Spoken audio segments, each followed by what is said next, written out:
پیارے دوستو السلام علیکم۔ پیارے دوستو، آج جو میں آپ کو کہانی سنانے جا رہی ہوں اس کا نام ہے بسم اللہ کی برکت۔ پیارے دوستو، سید مرتضیٰ اپنے دور کے عظیم شیعہ عالم دین تھے۔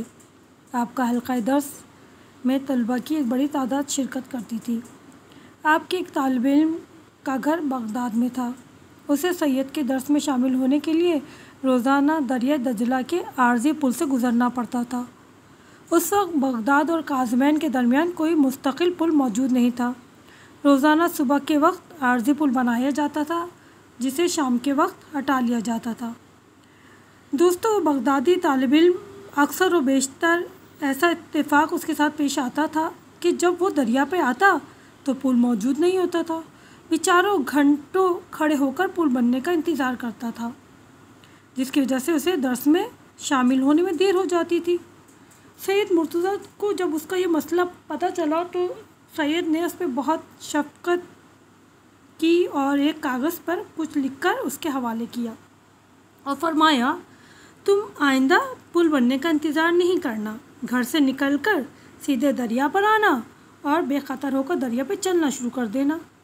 انشاءاللہ دریا تمہیں کوئی نقصان نہیں پہنچائے گا، مگر خیال رکھنا ہمارے لکھا ہوا تعویذ تمہاری جیب میں ہونا ضروری ہے، اتنا تم روزانہ تاخیر سے بچ جاؤ گے اور وقت پر یہاں پہنچ جاؤ گے۔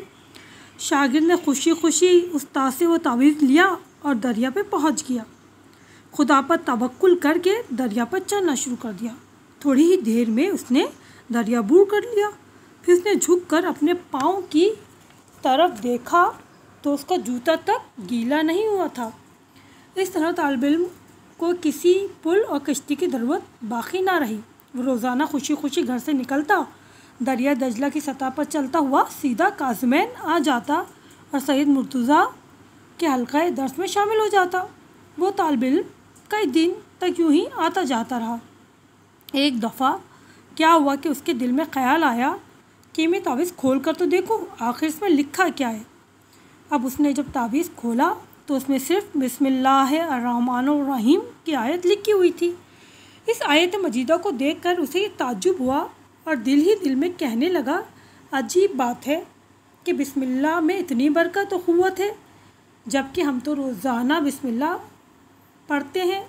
دوسرا دن ہوا، حسب عادت دریا دجلہ پر آیا۔ جیسے اس نے پانی پر قدم رکھا غوطے کھانے لگا۔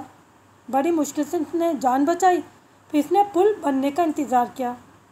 جب پل بن گیا اور اس کے ذریعے وہ قازوین آیا، سیدھا حلقہ درس میں پہنچ گیا۔ سید مرتضیٰ نے اس سے فرمایا، کیوں خیریت، تم اتنی دیر سے کیوں آئے ہو؟ بغدادی شاگرد نے اپنا واقعہ سنایا۔ واقعہ سن کر سید مرتضیٰ نے فرمایا، تم نے بسم اللہ شریف کو نگاہ حقارت سے دیکھا، جس کی وجہ سے اس کا اثر زائل ہو گیا۔